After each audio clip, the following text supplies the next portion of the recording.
Ministère public. Oui. Allez-y alors. Le ministère public attend. Allez-y. Oui, qu'on avait une demande à présenter. Et la demande de mise en liberté devait venir en dernière position.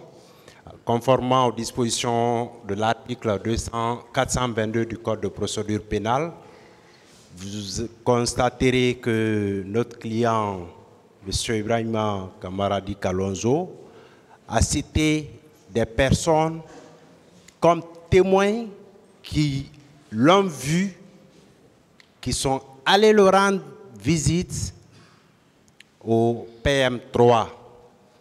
Et dans ce dossier de la procédure, il estime que la déposition de ces personnes-là pourrait être décisive pour, en tout cas, non seulement éclairer la religion du tribunal quant à la véracité de ce qu'il dit, mais également pour la manifestation de la vérité. C'est pourquoi, Monsieur le Président, vous constaterez que ne connaissant pas la procédure et formalité en matière criminelle, puisqu'il n'était pas assisté d'un conseil, il n'a pas pu assigner ou faire la notification à ces témoins, malgré le fait qu'il les avait cités devant le pôle des juges d'instruction.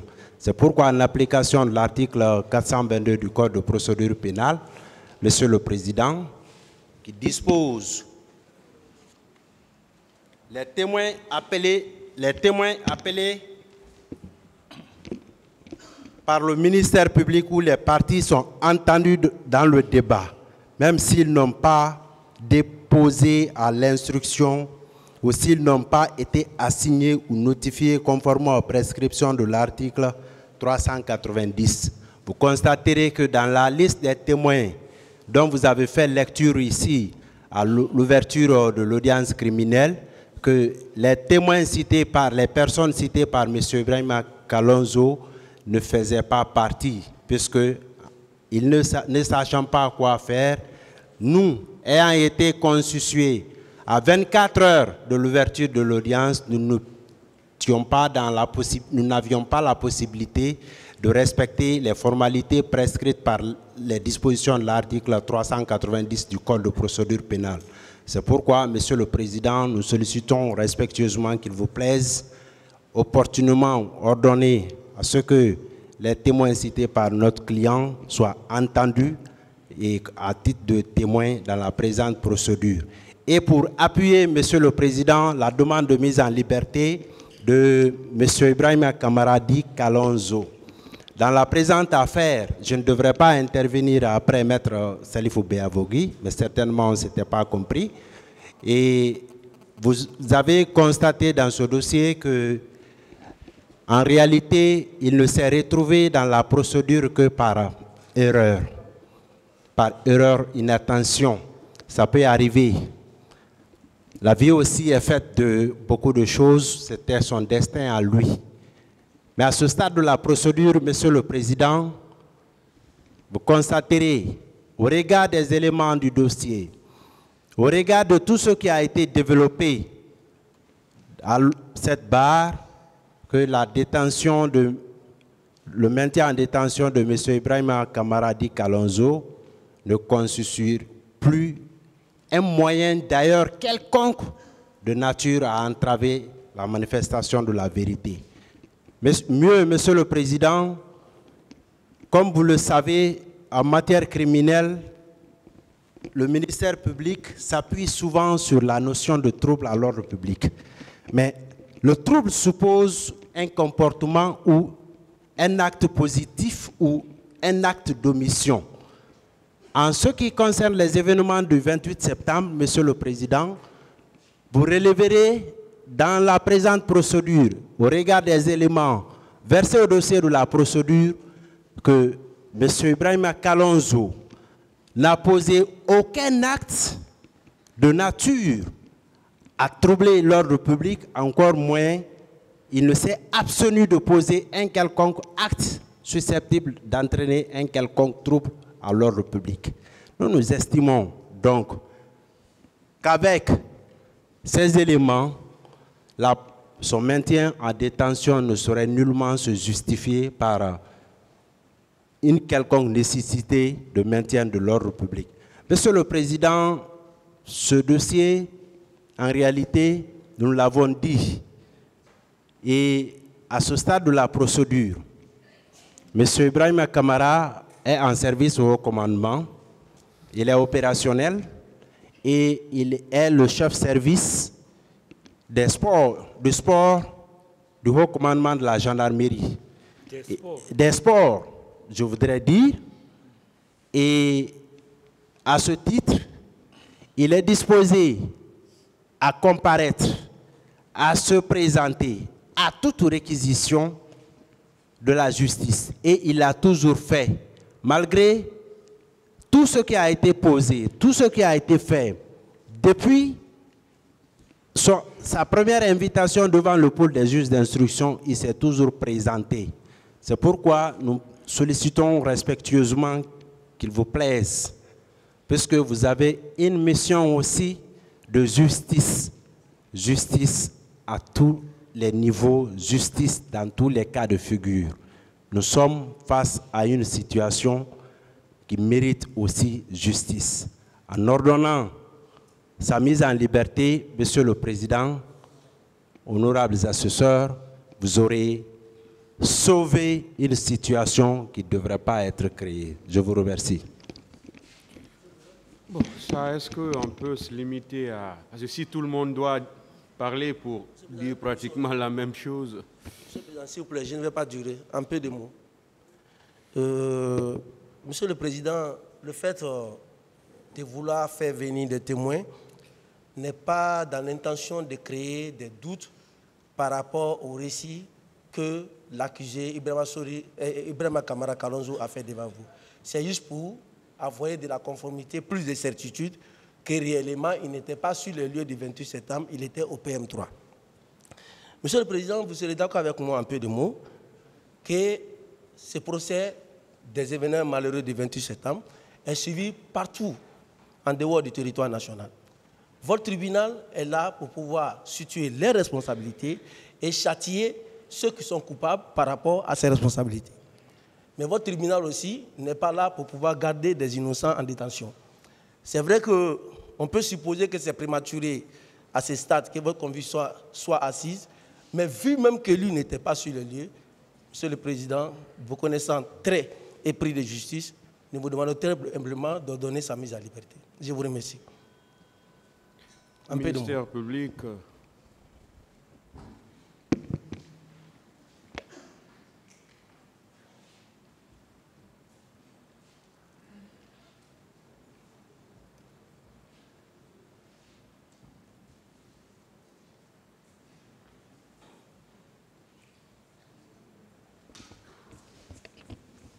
Sur les deux demandes.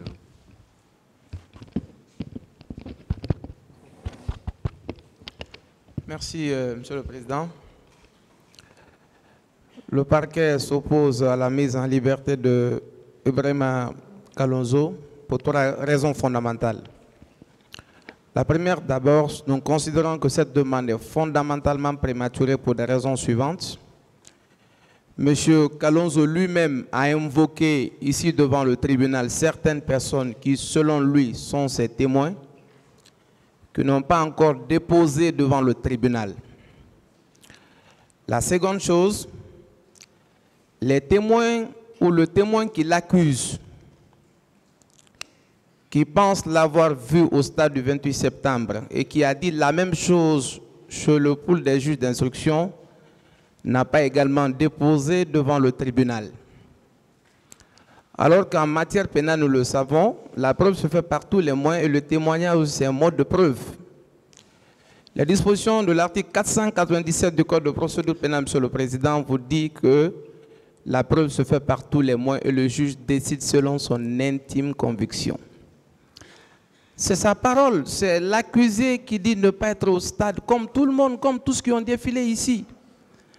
Donc ce n'est pas seulement sur la base de la parole avancée ou des paroles avancées par l'accusé que nous pouvons prendre le risque d'accéder à une demande de mise en liberté provisoire où il y a un cas de 157 personnes qui sont mortes à titre de bilan provisoire, que cette personne se retrouve dehors alors que ces témoins n'ont pas encore comparu devant votre tribunal pour que vous-même, le tribunal, vous fassiez une conviction. Monsieur le Président, sur ces fondements, le parquet s'oppose à sa mise en liberté, qu'il reste dans le box des accusés comme tout le monde en attendant que votre conviction soit établie. Je vous remercie. Monsieur le Président, c'est vrai qu'il y avait deux demandes. La première qui est relative à la déposition de certains témoins qui, visiblement, en phase d'instruction, n'avaient pas été appelés pour déposer, ou tout au moins, les conseils étant constitués tardivement, n'ont pas pu, à l'aune du procès, vous communiquer la liste de ces personnes-là. Monsieur le Président, ils ont visé une disposition, l'article 422 du Code de procédure pénale. Nous ne voyons aucun inconvénient à ce que M. Ibrahima Kalonzo Kamara produise la liste des témoins qu'il entend faire citer devant le tribunal pour soutenir, confirmer ou infirmer les déclarations qu'il est en train de faire. Parce qu'in fine, votre mission, comme il l'a rappelé, c'est la quête de la justice. Donc nous ne voyons aucun inconvénient à ce qu'il produise la liste des témoins qu'il entend faire, qu'il entend donner au tribunal afin que cette dernière soit appelée pour déposer. Je vous remercie. La partie civile. Sur les deux demandes. Oui, Monsieur le Président, pour ce qui est de la comparution des témoins, je pense que nous n'avons aucun intérêt à nous opposer puisque la manifestation de la vérité est aussi l'objectif de toutes les parties à ce procès. Cependant, en ce qui concerne la mise en liberté, nous pensons que eux-mêmes ils l'ont indiqué, elle est réellement prématurée, d'autant plus que c'est lui qui l'accuse formellement n'a même pas comparé pour qu'il y ait une confrontation. Et aussi, je voudrais relever que ces déclarations à la barre concernant sa prétendue détention au PM3 n'est étayée par aucun argument probant ni par aucune pièce. Il n'y a même pas un procès verbal de constat, encore moins l'extrait d'un quelconque registre qui démontre à cette audience qu'il a été incarcéré du 3 août au 6 novembre. Donc, Monsieur le Président, face à cette démonstration, nous pensons qu'il est important qu'il attende d'abord au moins qu'il soit confronté à celui qui l'accuse, et que deuxièmement, nous avons visiblement deux officiers de police judiciaire qui s'affrontent dans cette affaire. Il est question d'un officier de police judiciaire dont la moralité a été mise à mal puisqu'il a détourné des fonds pour lesquels il dit lui-même avoir été incarcéré. Et de l'autre côté, nous avons un autre officier de police judiciaire qui est sous serment, avec lequel il a collaboré dans cette affaire et qu'il a personnellement dénoncé en ce qui concerne sa participation au maintien d'ordre au niveau le jour du 28 septembre. Donc, Monsieur le Président, ces déclarations ne sont pas crédibles à notre yeux, jusqu'à preuve du contraire, raison pour laquelle nous pensons que sa demande de mise en liberté provisoire n'est pas opportune, elle est mal fondée. Je vous demande très respectueusement de la rejeter. Je vous remercie.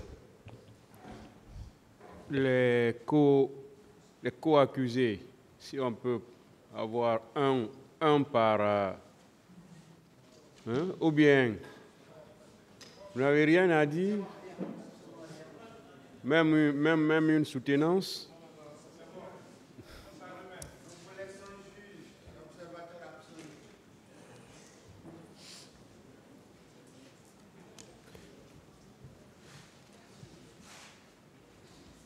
Le tribunal va décider.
En ce qui concerne la comparution des témoins cités par M. Ibrahima Kamara Adi Kalonzo, cette question reste en suspens en attendant la comparution de tous les autres témoins, c'est-à-dire à la phase de l'audition des témoins. En ce qui concerne la liberté, le tribunal rejette la demande de mise en liberté sollicitée par M. Ibrahima Kamara Adi Kalonzo et renvoie l'affaire au 21 novembre 2022 pour la